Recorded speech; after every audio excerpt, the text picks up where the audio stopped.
Sunday night, and I just did it today just to make sure, double check. So you get on your phone and pull up YouTube just so we can.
Well, good evening out there to YouTube land and also Facebook Live. Welcome to our second edition of All the Tea, live from Boss's Pizza here in Tea, South Dakota. We thank them for having us. And we are joined by Clayton Sorum, the new FFA advisor or coach, whatever you want to call yourself, an egg coach. Welcome. Yeah. How are you? I'm good. Thanks for coming on. Yeah, it's good to be here. You are a first-year teacher to Tea. Grew up in Canton.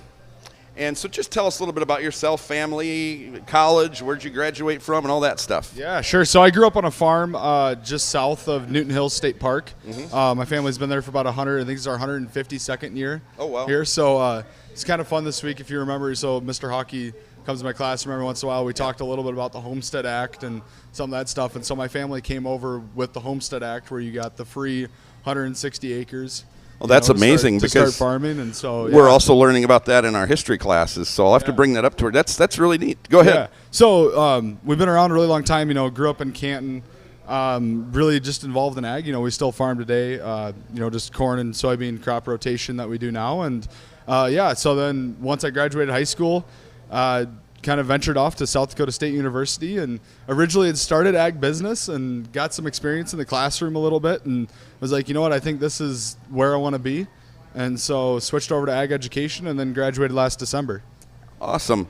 So you grew up as a farmer. What made you, you might have just touched on it, but what made you decide you wanted to teach farming essentially somewhat? Yeah, so one of the things I did right at the end of my senior year of high school, I got elected. I was really fortunate to be elected to a state FFA officer position for the state of South Dakota. And so what that is South Dakota FFA elects 6 kind of student leaders. FFA is a student-led organization, the largest student-led organization in the world. And so I got to be one of those 6 student leaders out of the 5,000 members of South Dakota. And so With that, you do a lot of leadership workshops in classrooms. Yeah. Is a huge part of that opportunity, and so that's what I ended up doing, and really got that. That was my first kind of experience in the classroom, Yeah. and I remember you kind of see that spark right away, and it's like, this is cool. This is where I want to be. So what classes do you teach? I know you have several of them. What classes do you teach at T Area? And you are out, if people don't know, you're out in the bus barn building. You're kind of detached from campus.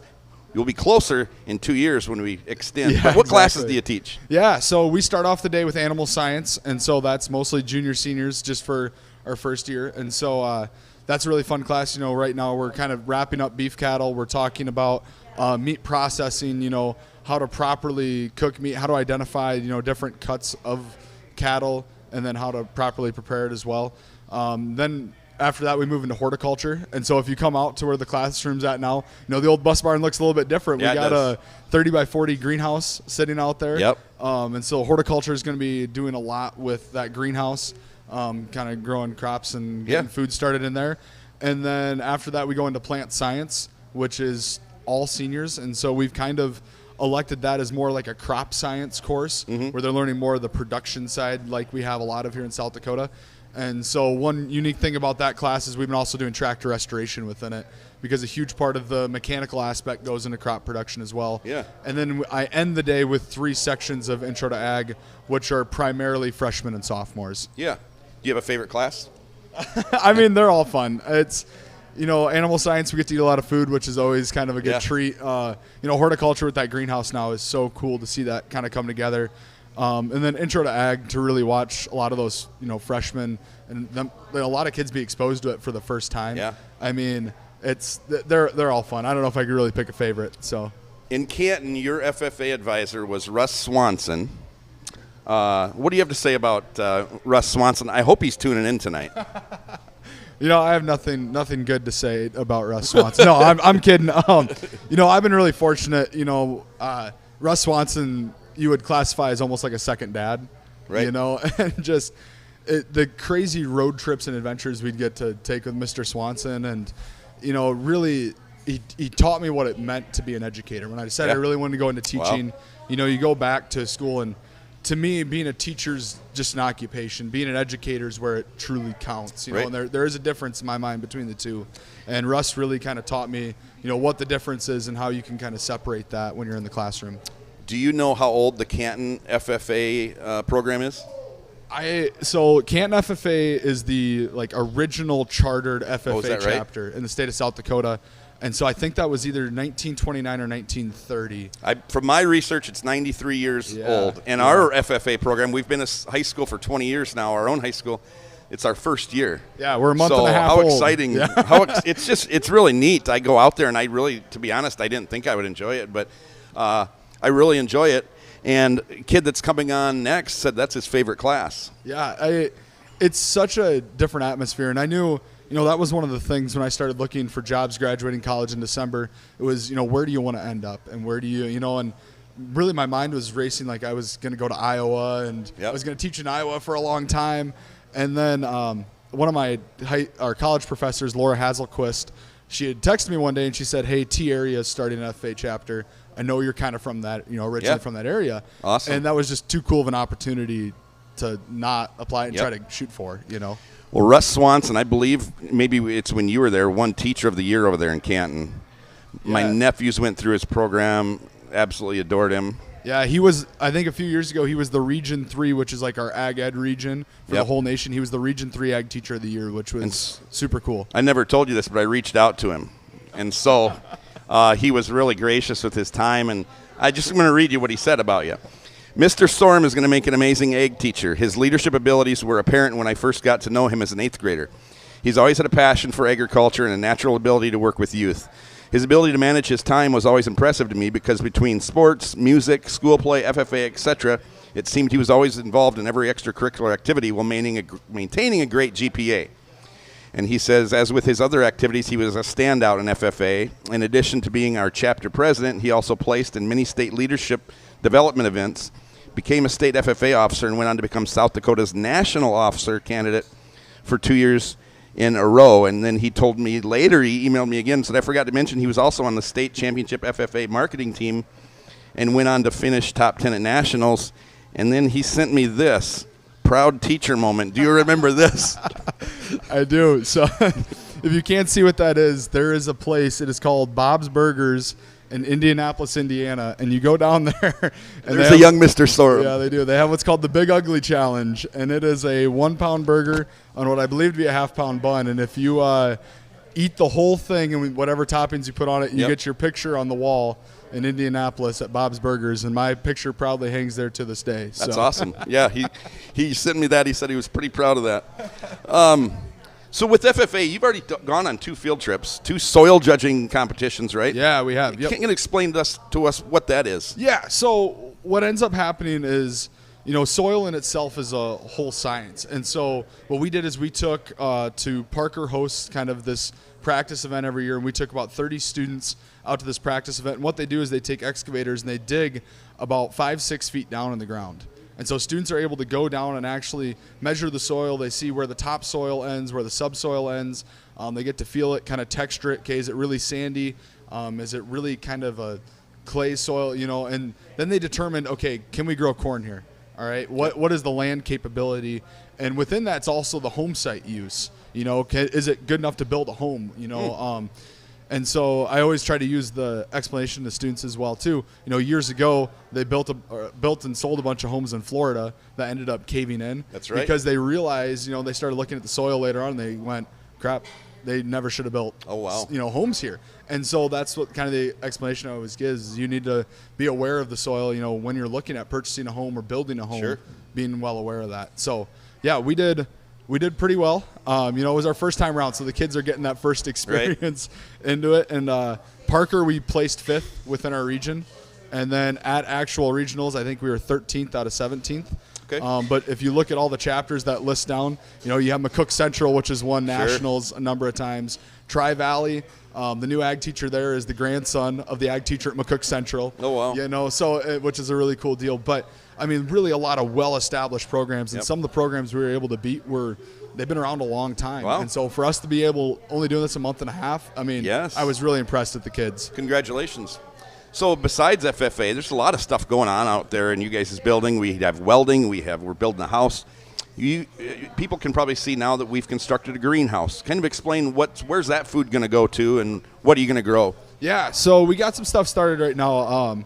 We got some tomatoes and peppers started. The kids are excited to try some salsa here once we get everything going. But we did receive a grant as a school that's kind of a farm-to-table grant. And so part of what we're looking at doing is eventually taking the crops that are grown within that greenhouse and then kind of putting it back into our lunch program a little bit as well. So we kind of have our own little homegrown deal here. And eventually we'll have a plant sale here in the spring. So I hope people are kind of watching out for that. We're going to be really getting amped up there and ready to go. And awesome. Like I said, it's all kind of coming together, but a lot of different things, a lot of different pieces moving right now. Yeah. And you've got people might have seen it in the parade, but you've got a 1952 farmall you guys are going to restore out there as well. Yeah, that was another grant, and that's through National FFA, and that's that grant in itself was kind of a national process. And so for us to get that our first year, but it's called the Growing Chapters Grant. And so what it does is it allows FFA chapters to start just a project and provide funding for a project that they want to do.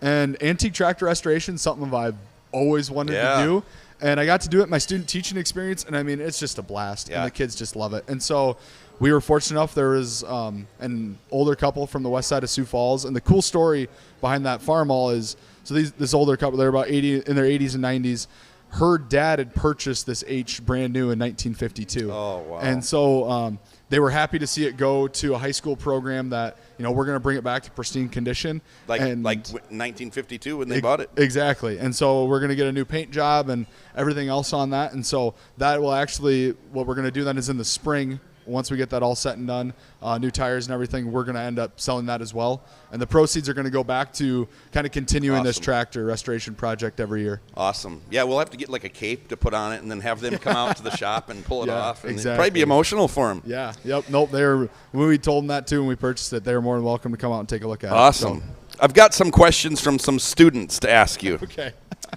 One student asks, you do a podcast called The Other Guys. Is this true? This is true. So kind of the short story on that, I ran for national FFA office twice. And when you run for that, you really put your whole life on hold. Because if you get that position, you're gone 300 out of 365 days on the road. You're traveling 100,000 miles. So someone told me, they're like, hey, when you get done, like if you end up not getting this position, because they only take 6 people out of 600,000 that are involved in FFA. And they said, if you don't get it, you need something to come back to. And I was like, well, I think I'd like to try a radio kind of thing. Yeah. And so I came back. We were talking about this before the show. I was part of SDSU radio for a year up there. And we were on such late night radio, our parents couldn't listen to it because my dad goes to bed at like 9 o'clock.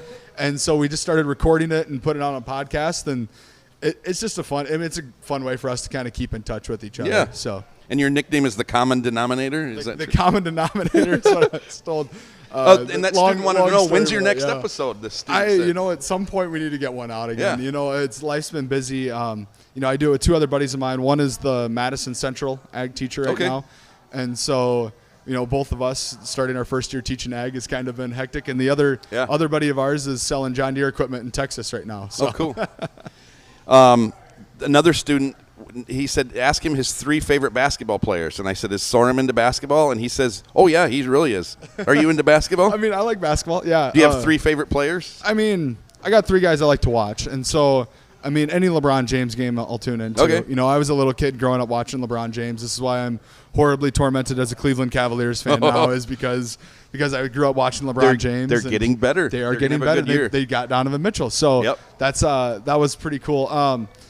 If I had to name 2 others, Kevin Durant's just really fun to watch as well. And I like to watch fun basketball. Yep. And I think that's kind of like to watch. I'll tell you one guy I don't like to watch is Luka Doncic. Just plays too slow of a game for me. And so, really? So those are my 2 guys I would watch, and one guy I probably wouldn't tune in for. But yeah, I didn't know you were into.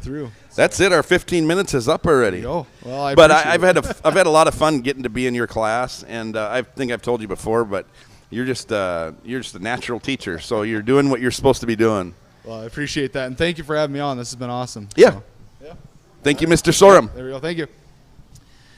Mr. Sorum here, live from Boss's Pizza. He runs a great class out there and a lot of stuff going on, so fun to sit down with him and see what he's doing out there. And this is the young man that you said that's your favorite teacher, and that's what gave him the idea of bringing him on and talking with him. Yeah. Big last 72 hours for you. Yeah, it was probably the longest 72 hours of my life, but yet the most successful. You made me nervous last week when we talked, because you talked about how you struggled so bad in Canton and how you almost didn't make it. What changed between Canton and Aberdeen? Was it the weather, the course? I just didn't want to end my year with 2 bad tournaments. I wanted to go out. I wanted to leave my junior year out on a high note. I didn't want me to look back in the past and think, hey, I could have actually done something really good here. Yep. But I didn't. But now when I look back, I can think that I did. You're strong-willed. Do you like the setup this week better than last week? Yeah. It's a little better. A lot better. I do like the lamp on the chair. It was a little dark over here in the corner, and so we've got to do what we've got to do. Hey, 5 years ago, I read what you told Nate Weck. You were a spectator at the state tournament, and your brother took second. And now we sit here. You are just the 2nd individual state champion in T golf history. Can you still believe it? Yeah, it doesn't feel real. Like, nothing's really set in yet. It's just a lot to take in, especially yesterday. Like, it started pouring on hole 18 at the finish. Oh, really? Yeah. So today. Yeah. And then, behind Brock and Colby, it's just there's a lot of people up there on that T high school leaderboard that now I'm a part of, which feels really cool. That's awesome, and you'll be up there forever. As noted by you, the scores were really low this year. Yeah. That's got to make it even sweeter that you won. They said the scores were lowest they've been in a long time. Yeah, I think I shot the lowest ever in A. Oh, is that right? Yeah. The 71? 74, 71, yeah. Wow. So 145, so and I talked to him about the AA scores, but we're getting to be just as the A schools just keep getting bigger and T keeps getting bigger, we're just as good as Double A is. Yep, we've proved that in a number of sports already. Yeah. So end of day one gets over. 4 people are tied for first. You're going where? Back to your hotel room? We had a VRBO. So pretty much. With your family? With our team, and then our family had a VRBO too. Oh, wow, that's awesome. Yeah. So what were your thoughts? Were you like, I got to get to bed early tonight, I've got to hydrate myself? What were your thoughts going into day 2, knowing you're right there? Yeah, going to bed early doesn't really help. I mean, I still only got about 6 hours of sleep. Yep. But the thing was that I thought about, it's hard to sleep on a lead, but I was tired. I wasn't in the lead. Right, that's true. I still had something. I didn't need to play conservative. I still needed to be aggressive on everything and just go out there and play my own game and try to hit good shots. And you bringing up playing conservative, is that something as a golfer you need to fight? You need to go, I've got a big lead, I can play conservative, or do you find playing conservative? Well, so when I was on hole 14, I had a 3 or 4 shot lead going in 14. And then the guy I was playing with was in second, and he made eagle, and I made bogey. So that was a 3-shot swing right there. So wow. And then next hole, I was only up 1, and I played aggressive again, and then I made birdie. Wow. So, I mean, if you're hitting the ball well, playing aggressive will always pay off instead of playing conservative. We had an up on a lot of our screens, the lead. And but I was telling the kids, it's so hard to watch on a computer. It's up and down, and you're up 4, then you're down 4, it seems like. How long does a round take? Yeah, for state, I got out there at 11 o'clock, and we didn't leave until about 5:30. Wow. But, if I were just to go out and play right now, it'd take me about 3 hours. Okay. But you're waiting. Yeah, in state, it's probably 6 to 7. Wow. So on day 2, did they lump the 4 of you leaders all together? Well, so 2 of the leaders were from Vermilion, and teammates can't play together. Oh, so okay. that's when Caleb Yost got thrown in, and he was in 3rd place. Okay. So. Yeah. Who did you going in? Who did you consider your main opponent to be? Who were you most worried about, or who you thought was going to be close to you? Yeah, I played with the kids I played with. I all thought were definitely kids who could play well. So, not that I had someone set out to try and beat, but I was just thinking about if you want to win, you have to beat all of these kids. Did the defending champ from last year did he Caleb, play? Caleb. Okay. I played with him both days. Wow. And so you won by 3 strokes, yes. Right? That had to be a good feeling knocking in. What was it look like, about a 4-footer, 5-footer? Well, that was the thing. It started pouring, and our mindset was just make par, me and my coach. Yeah. And it's just pouring rain, and then I get up to my shot, and, I hit a good shot, put it to, 3 feet, got up there, and I'm like, well, you don't want to just 2-putt. You might as well make it, and that's and then I made birdie on my last hole to win. Yeah, you are a strong-minded, strong-willed young man.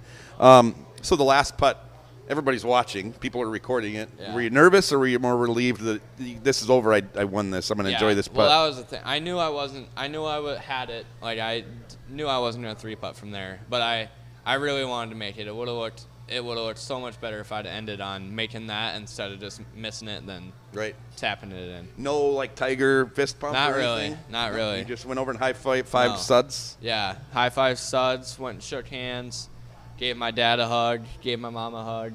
Yeah. And proceeded to pretty much hug everybody else. What were the hats? Have a day. That was just, there's a guy on Instagram, Bob Does Sports, and he'll go to professional tournaments and just heckle. Really? Heckle professional golfers. So me and Brady and Derek decided to get those hats. That's awesome. I noticed that you were all wearing them. Yeah. So Colby, runner-up in 2017. Did that motivate you to want to finish strong this weekend? Yeah, it's so much. Me and Colby are so close, and all we do is compete. Beating him, just placing better than him. I saw him. He called me yesterday, and I couldn't tell if he was more mad that I beat him or more proud of me.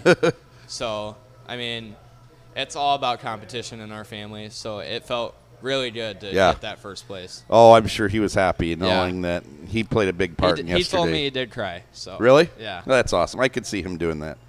You told Nate Weck you were going to take a nap, the best nap ever on the way home, did you? No, I did not. Actually, all we did was talk on the way home. I was too pumped to sleep. Like it felt after that in the rain, it was just exhausting, and just getting through that mentally drained. But after I got into the car, I was so pumped, and it was one of my favorite car rides home. Yeah, that's always fun. I'm sure your parents had a blast too talking to you. Was it just you three? Yeah. Okay. No, us, me, Brady, Derek, and then our coach. Okay. Oh, okay. So your parents weren't there, but yeah. Yeah. Yeah, that's awesome. When did you really start feeling like you were gonna get it done? You were gonna win. I thought it was hole 14 when I had a 4-shot lead, and then he made eagle. So I was like, oh well, this is a little closer than I thought it was gonna be after this hole. But how did he make eagle? What shot did he hit to make eagle? Well, it was. So I played conservative which I shouldn't have. Yep. I should have just played my own game, and I hit 4-iron. And he hit driver. It's like a 500-yard par 5, and he had 80 yards in. Holy moly! Yeah. Wow. And then he put it to 2 feet and made eagle. Then you were starting to get nervous. Yeah, but then I started playing aggressive again, and that's how I won. So 18, you started off 18 up 3. Yes. No. Up 2. Up 2. So that's still nerve-wracking going, I'm yeah. sitting good, but I got to get that tee shot, one shot at a time. I was shaking on that tee box. Really? Yeah. Wow. Something I noticed, 14 of the top 25 improved their score from day 1 to day 2. Does that just prove the more you play a course, the better you're going to get? I mean, that's not a coincidence, right? Yeah, I mean, it could go either way. Like, I mean, it was perfect besides my hole 18. Like, there was no wind. Wow. But, I mean, just knowing what the course does. I mean, if you don't, like, we played 3 practice rounds. So, I mean, T knew, but, like, if some teams were to not, then, yeah, it's definitely beneficial to get knowing that course. Yeah. Another thing I noticed that was cool, you and Trey Even, who's from West Central, you both shot a 71 on day 2. Derek Anderson, your teammate, he had the 3rd lowest score overall on the second day with a 72. Any words about Derek and what he could do next year? Yeah, there's no reason that I should beat that kid. He is so much better than me, and and it's just crazy. But yeah, I mean, finishing on that note with me winning and him shooting the second lowest round is such a good note going into next year. Absolutely. It's just a lot of confidence built up, so I think that us finishing like that gives us a really, really high chance at making state next year. And that's one of my last questions is your sights now are set on next year. I know you want to repeat, but you've also talked about wanting to get your whole team there. So now what do you do this offseason to help get a couple more of your teammates there, maybe getting them playing more or something like that? Yeah, I mean, not much that I can really do by myself. I mean, I know me, Derek, and Brady are going to be out there pretty much every day in the summer. But, I mean, it's more individual. I mean, they have to put it on their back if they want to bring another title of the sea. So, but I think we all do. So I think that we all have the motivation to bring another ship home to tee. Yeah, and I know golf doesn't get as much attention as a lot of other sports, but we've had two individual state champions and three team championships, and I mean we've got a program built there largely in part to you and Colby and some of those other guys. Yeah. So what'd you do last night to celebrate? We came here, stayed here till about 12. Is that right? Yeah. Oh wow, that's awesome. Yeah. And what time did you go to bed? I was up for a while. I mean the amount of text messages I got from in support and congratulating me is off the chart. Like, that's so awesome. Crazy.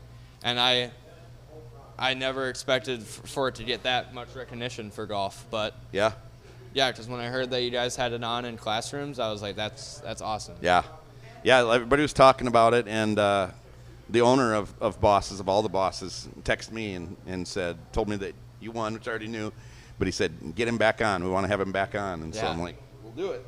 If he's not going on Letterman or anything like that. Yeah. Well, no, I have church starting in about 10 minutes. All right. So. Well, you're out of here. We're done. Week 2. Awesome. Thanks again. Congratulations. Yeah. Really thank proud you. of you and thank you. happy for you. And Now you I get to give it to Mr. Decker. Mr. Decker coming on in. Have fun at church, Keaton. Thank you. Oh, no, you got it. All the tea live here from Bosses. If you're watching, we thank you for watching. We're going to do this every Wednesday, and we're going to get different teachers and coaches and athletes on. And Mr. Decker, cross-country coach. Welcome. Wait, look, I wore my cross-country. I'm very proud of you, Chef. So you start off by telling us where you grew up and where you graduated college from and where you're at now, your family and everything like that. Sounds good. Well, I am originally from Parkston. I'm from a farm outside of that. Went to school in Parkston and grew up there and then competed for the Parkston Trojans, a number of things, and was involved throughout high school. And then after high school, I went to the University of Nebraska at Lincoln. Cornhusker. Cornhusker, yes. Through the good and the bad. But I went through their program there and I had a really good time with that. Enjoyed myself with that. After I graduated from there, I went up and I taught in a small school up north, Henry, South Dakota. Was a Henry Owl for a couple of years. Was the head boys basketball coach there for a couple of years, and then I came down to T, and I've been at T ever since there. So that's been fun, and I've got. If you know about me, I've got 5 daughters, so that's kind of my big thing that defines, I think, who I am a little bit. But 5 girls. My oldest is a senior this year. I don't know if I'm ready for that. Right. She'll be out there for senior night here on Friday, and I said I don't know that I'm ready to be called out as a parent, but we've got that going on. So, that's a little bit about me. Your senior, Lydia, where is she looking to go to school? Does she know? She's looking at a couple places. She's for a long time she's thought about Nebraska. I think because we all went there. Mm-hmm. I think if I had to put money on, I think she'll probably end up at USD for what she's looking to do. And what does she want to do? She's looking to go into accounting right now. Oh, wow. So they got a really good accounting program, and I think with her youngest sister just starting kindergarten next year, she might want to be a little closer. So we'll see what she decides to do. Right. There's still a lot of time. We're going to go down for a visit at UNL and check it out. Yeah. When you were a Parkston Trojan, what activities did you do in high school? Well, Parkston's a little bit of a smaller school, so pretty much about everything. I was the editor of the yearbook for 2 years running. I competed in football every other year, which is interesting. Yeah, I played football my freshman and junior year. But otherwise, I played basketball 4 years. I golfed a little bit. Yeah. What was your best sport? My best sport was track and field. Mm-hmm. And I started that as a sophomore. And then I still hold the record for the 300-meter hurdles. Oh, wow. Partly because Parkston now co-ops with Ethan, so my record is safe as a Parkston Trojan. Oh, wow. But I hold the record for the 300 hurdles, and I really loved that was probably my best sport and the one I loved the most. Yeah. And how did you come to settle in T? I was teaching up in Henry, and I was enjoying it there, but some things just happened in our personal life and stuff like that we said, well, we want to get back closer to home, to family. Yep. And my wife actually was an admissions counselor for the University of Nebraska for a number of years. And so she would bring counselors and stuff to events. And so she knew the guidance counselor at the time at T. And through that, it kind of said that they were looking for a teacher. And so she brought me an application, said, you're going to apply here. And so I applied to T and interviewed and got offered the position. And we took it and moved down. And now I've been here ever since. How many years have you been teaching? Well, this is my 16th year. Oh, I was going to guess 15. Yep. Yeah. And you do a lot at the school. Tell us what you do coaching, if you're doing driver's ed anymore, chain gang. What are you all involved in? Yeah. Through the years, I've done a number of things. I think the busiest season I had is I would start cross country in the fall, and then I would go to girls basketball. I was the girls basketball coach for a number of years, and then I would get out of that and I would go to track and field. And so kind of kept me going all the way through. So I've been involved in all those activities. Right now, currently, I coach cross country and track and field. This year, I'm excited because I'm getting back in the basketball game. I'm an assistant middle school girls basketball coach. Oh, wow. So, yeah, really going to big time now. But that'll be fun to get involved with that. But I do teach driver's education. I've done that for a number of years now. Oh, boy. So that's fun. I'm on the state. I'm actually one of the executive members of the State Driver's Education Association board. So I serve in that capacity as well. And then I'm an advisor for Educators Rising, which is a student organization for students who are looking to get involved in education careers. Yeah. And so I'm involved with that. And then I do help out with our FCA chapter as well a little bit when they need some assistance. And what is your current role, if you could explain that to people, what you do now? I am currently kind of a dual role. I teach 2 classes a day. I teach an advanced placement history and an advanced placement psychology course. And then the rest of my day I work as in a kind of an improvement coach capacity. So we have individuals that are dedicated to working with teachers throughout the district to support them as they continue to really try to make the area school district the best it can be. Yeah. And so we're very intentional about wanting to support teachers in the efforts they're doing to continue to improve the level of education we give. And so we have a team dedicated to providing that support, and that's what I do with the rest of my day after I get out of the classroom. Was it hard for you to leave the classroom? I think it would have been really hard if I didn't get to still teach a couple 2. classes. Yep. And so that is great. I do find that I love being in the classroom with the kids. And so, it's been an adjustment. What I do, I think it's very valuable, but it's been a little adjustment and different, taking me out of my comfort zone. That's good.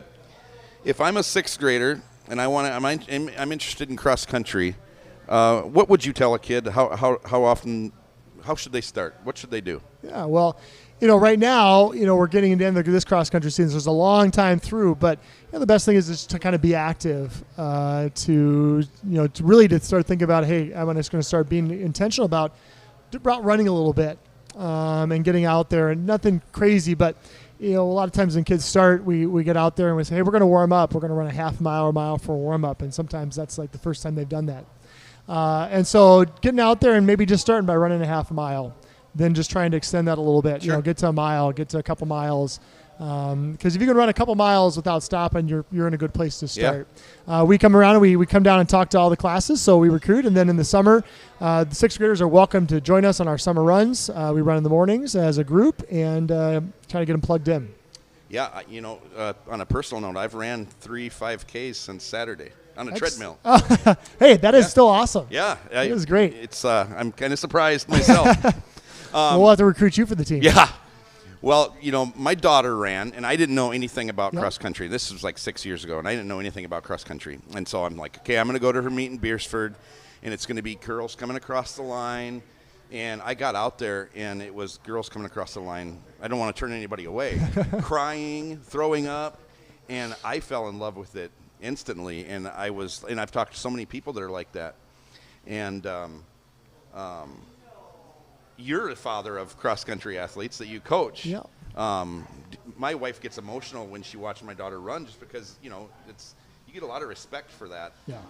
So how are you as a father when you watch your daughters run? I'll get to that. I think you're not giving your daughter enough credit. She was our 3K record holder when she ran, and we tried to recruit her away from volleyball, but she was too good of a volleyball player to stick it out there. But and I remember, when our interactions as you kind of got exposed to it. I think that's one thing we would encourage a lot of people is it's a great sport to come out and just experience. But it's great. I have 3 of my daughters in the team right now, and so that's been really special. And they tease me, right, because I'm an emotional guy. So obviously we talk about kids at the end of the season, and they're already anticipating how much I'm going to cry. Right. But it's been great. Lydia, when she was a freshman, she qualified for the state cross country meet, and that was really kind of out of the blue. She'd been doing well, but we did not expect that. And that was just a thrilling moment. Obviously as a parent, it's exciting, but as a coach, you have an athlete who really accomplished a great goal they set out. And last year, Meredith, my second daughter, she was 25th, so she was just 5 spots away from an individual qualification. And Daphne this year, and I think we'll talk about kind of where they're gone, but she's had a good season last year and this year. And so it's really fun. It's fun for me to have the opportunity to hang out with them every day. Yeah. And that they would actually, I would say they choose because they don't really have a choice, I would say. But, they choose to spend their time with me. They do. And that's really special. They do. And I tell anybody that'll listen, boy, if you're ever thinking about going out for cross country, your kid is, just give it a shot.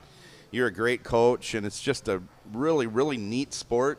I remember when Derek Peters used to run for West Central, one of the top 10 in the nation, I believe. He would cross, and he would stand there and wait for all of his teammates to come through.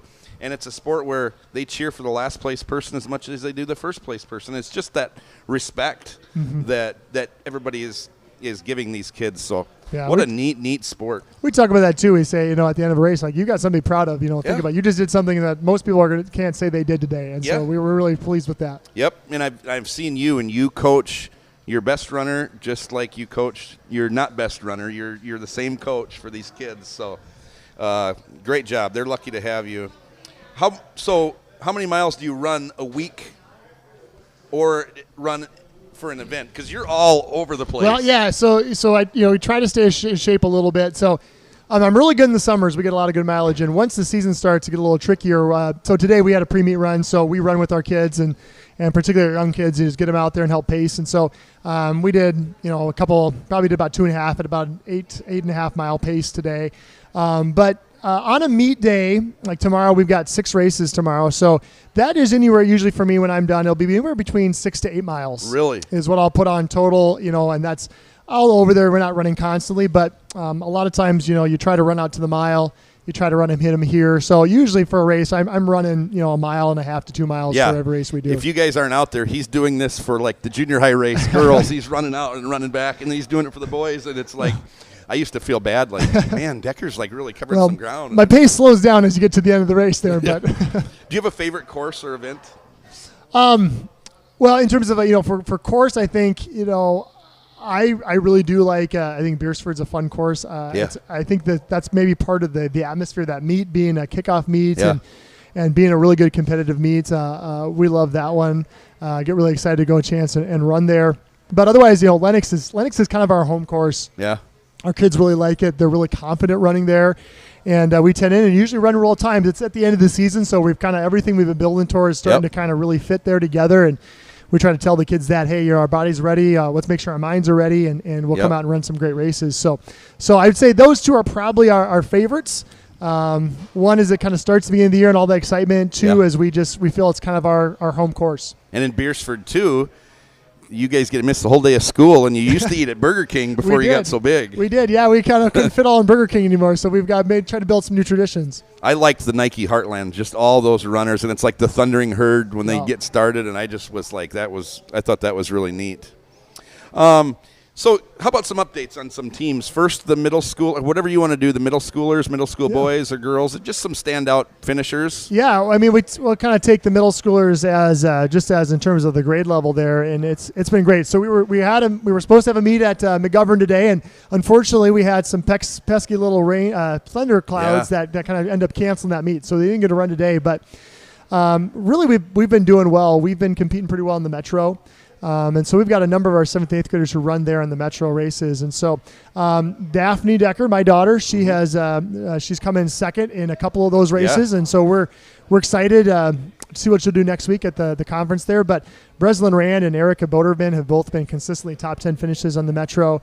And then on the 7th grade girls, I talk about Daphne, but we just have a great group of 7th grade girls that work hard. And so Kinsley Gass, Elena Melbreck, those have been consistent top 10 finishers as well. And in fact, our home meet last week on T, Lily Turek also finished in the top 10. So it's been really exciting to see that them compete really well. On the boys' side, we've got some runners really coming on strong here. Noah Corver and Jackson Johannesson have both been really kind of pushing each other, and so they've been finishing in the top 10 these last couple meets.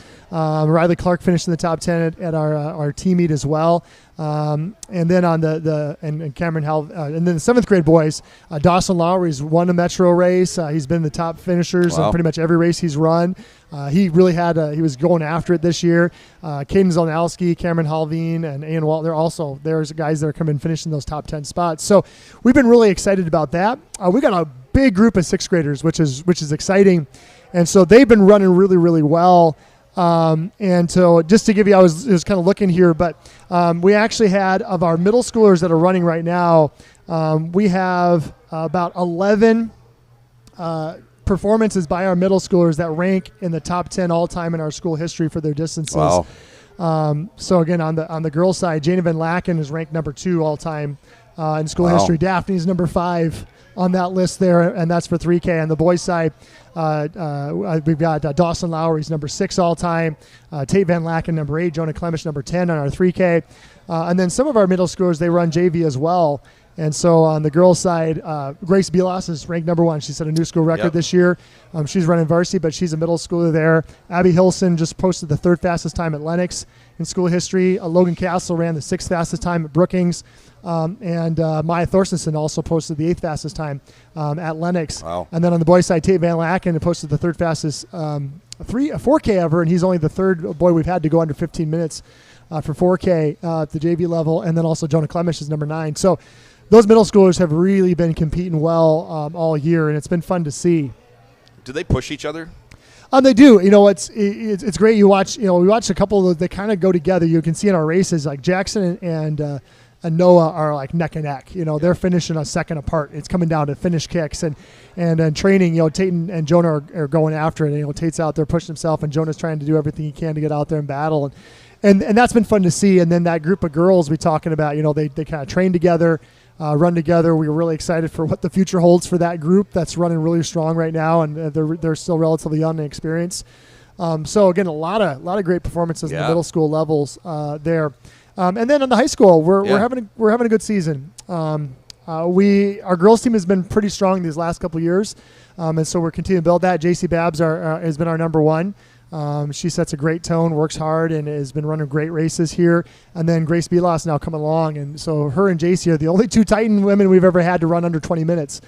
So it's kind of fun to have them together. Yeah, together. And we have a great opportunity for Grace to really learn from JC and to get a chance to push her. And then, you look at the rest of our team. Lydia posted a personal best. She ran a new personal best for 5K. It actually ranks number 10 in school history this last week, which was exciting to see. And then you look at Jaden Mitchell, who's been running our number 3 a lot of times. She's been running the 21s, close to what her best was last year. Meredith ran a season best at Lennox. And then Brooklyn Reiners and Scarlett Taylor have both been PR in the last couple of races. So that's been fun to see. On the boys' side, when we think of the high school runners too, we've got a trio guys that really push each other. Reed Hammerquist is actually an 8th grader. I kind of bumped in the high school guys because he runs varsity. But then you put Jack Campbell and Holden Jellin together. And if you look at our finishes, they have been basically right in a row, the 3 of them. Last couple races, they push each other hard, and it's fun to see those guys compete.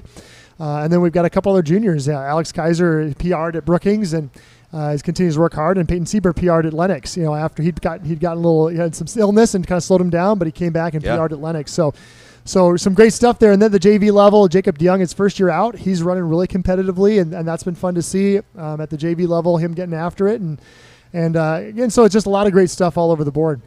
Yeah, it's really seems like it's a really good time for cross country right now, and you've really got that program going places. It's fun to see. When I tell the kids, when I started coaching cross country, I could fit them all in one minibus, and I would just drive to places. I have about 12 kids, and now this year we had about 70 total with all of our participants. So our goal every year is to try and just be a little bit bigger than the year before, and so far it's worked, and we think that's just going to help us build our program from the ground up. Yeah, it's a great sport. So with all you've got going on, father of 5 and married and coaching and driver's ed, and what do you do to unwind? Well, I read. That's kind of what I like to do. If I can, sometimes try to get out and get a little run in if I can find that time. But I like to just kind of sit and relax and read. I'm actually I started working my master's in history, so that is kind of focusing my energies there. So I get to read some history books, which is fun. Yeah. I don't know. Downtime, I feel like I have idle hands if I'm downtime, so I just try to keep it going. You recently ran what did you run, a 5K? I ran the half marathon. A half marathon. Yeah. Were you happy with your time? Well, my goal is to do better next year. Yeah. I was. It was fun. I had a buddy of mine who got into running, and he said, I'm going to run the half. And I said, well, I'll run it with you. And so we would train together throughout there and came in, and I'm coming more from a running background than he did, so we were kind of at different places in our careers there, and so we ran together for the first about 11 miles, and then I said mile 11 I was like, hey, are you okay if I kind of go? And he's like, yeah, go. And so I pushed, try to push hard in those last 2 miles, and so my goal is I'd like to try to run it again, try if I can't get under 2 hours. That I think is maybe a chance I could do that. Try to right around 2 or a little under 2. So how fast is that a mile? What miles were you running? If that'd be probably running about.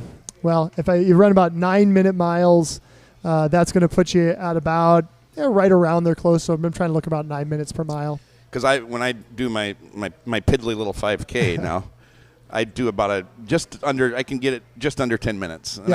I had to look it up the other day, Yeah. and it's like, okay, that's not too bad for my age, and Yeah. just kind of getting started again. Yeah. So, do you have a guilty pleasure, food or drink-wise, something you shouldn't eat but you do? Well, You look great. I mean, well, you're in great thanks. shape. Yeah, I appreciate that. So actually, I would tell you, I am. I'm 3 days off of Mountain Dew right now, so I would say that is probably my guilty pleasure. So I've gone about 3 days without one. I felt really, really bad on Sunday, and I'm doing better now.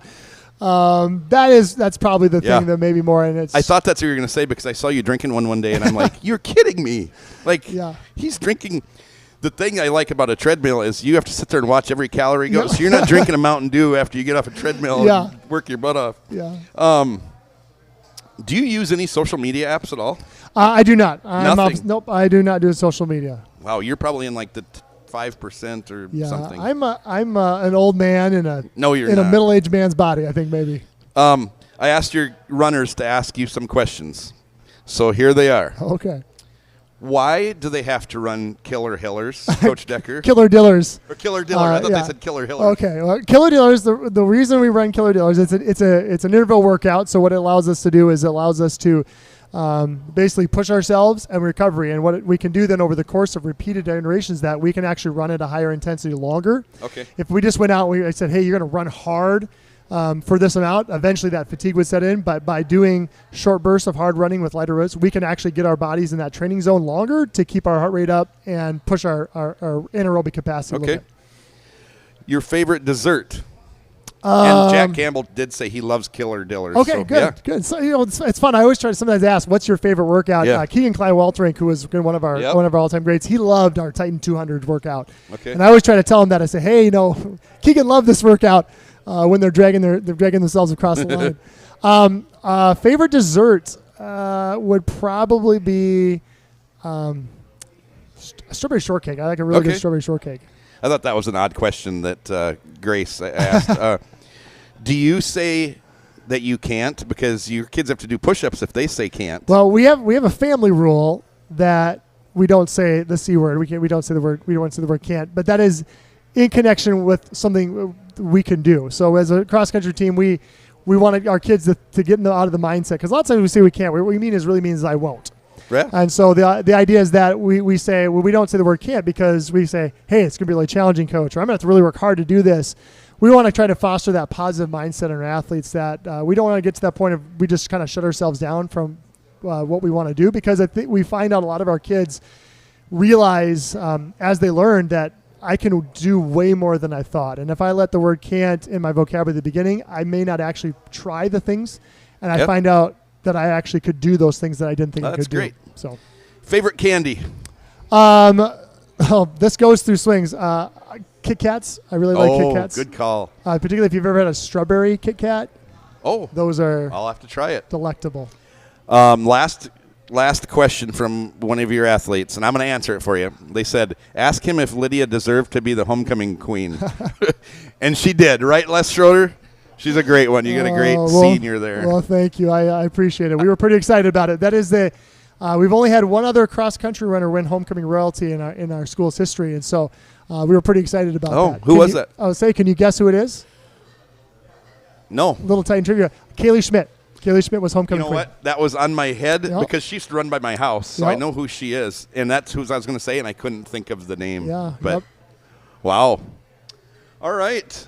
Well, you did good with all of your Well, thanks. he didn't even have notes, you guys, on these runners. He just went with it. And I knew you could do that because I've seen you at the end of the year banquets, and you're just a million miles an hour and talking. So, well, thank you for all you do for T area and the high school and the kids and the teachers and the athletes. And Les Schroeder's got to follow you up now, and that's going to be hard work for him. Oh, I know. I got confidence in Les. So, all right. Thank you so much. Thank you for coming. Thank See you. you.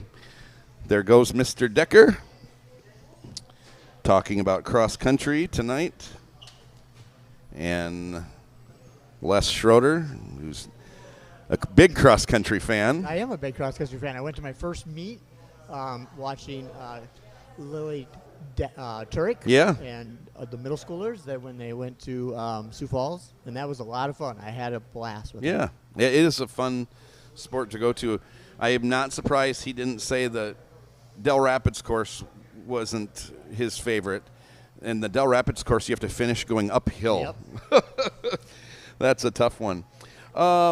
Competitive cheer and dance. We'll start with them. Do you know what they're competing this weekend or Friday? They did last night. I'm not sure where I know they go to Mitchell on. I think so. Mitchell and Brandonville. I think they've got a few left. Yes, I did talk to McCord this morning actually, and it was a late night last night. I think they rolled back into tea about 10 o'clock or so. Oh, really? So yes, they were in Brandon, and so I think they did all right. But obviously a lot of areas to improve on. But yeah, I don't know much about cheer and dance, but I know this, that the football games the dance team has performed at, yes. I just stand up there And amazed. And then our cheerleading staff at the football games, we have, it seems like about 15 of them, and they always look so professional, and they're good at what they do too. now, So and I will admit I have gone to a dance competition. that you were in? I was not in it. Oh. But no, I have gone to them and cheered on the girls. I haven't. I know my daughter has, but I haven't. It's been a while, but I did go to Brandon. Volleyball. Let's talk about that. Let's talk about volleyball. We did the game last night against Madison, a game that coming in, Coach Teen was very confident in getting. Madison came in 9-7, and with a nice-looking player, Aubrey Nelson, and we rolled last night. We dropped the third set, but we won sets 1, 2, and 4. And we beat Madison 3-1, and it was a really good game, and a lot of girls stood out last night. Well, I thought our passing was on cue last night, where we got it to Jillian. We got this passes in rhythm, and we got Lizzie the touches. We got Mara Grant some touches. Yep, Julia Hawk had some great swings, as did Maggie yes, Curry. Exactly. Rylan puts. I think of all of our hitters, I think everybody had at least 3 kills. Yes, and I think. And it's a good thing because, we have, and we'll talk about this obviously, but we have Beersford coming up, and it's good to finally get on that roll right before the district play. Yep. To see what we can do in the districts and see, because again, as we talked about on the broadcast last night, both us and as Madison are in tough regions. Yeah. And so it's going to be hard to get even out of the regions just for that Sweet 16 game. Yeah, and this is the toughest schedule we've ever played in volleyball. We've just had a monster. I think I counted last night 12 of the 18 we've played so far have winning records. Yes, and I'm assuming obviously only 8 get to go in A and only 8 get to go in AA, but it'll be interesting to see how many state tournament teams. We were talking about that before the game because we played Warner and Northwestern in B. They're an automatic. They'll be in the state tournament. Chester they are every year. running. And Chester would probably get there too. And then in A or AA, we played Harrisburg. They're going to get there. Brandon probably won't. You never know in AA. And then probably 5 of our A opponents are going to get to state. So, yes, the schedule has been. It has been. It's been crazy. It has been crazy, but I'm glad the girls picked up the win last night. Yeah. And just use that momentum forward. Boys golf is officially over. The first fall sport to be over. Football. We really took it to Sturgis. Came up 6 points shy of scoring the most points we've ever scored. Blake Thompson had a 95-yard kickoff return. It's one short of the school record. I saw that. Chase Van Tall did go over, did become the all-time leading rusher in area history. I want the boys on Friday to use this as a pole vault kind of for that game, that we're not overlooking this game against Spearfish.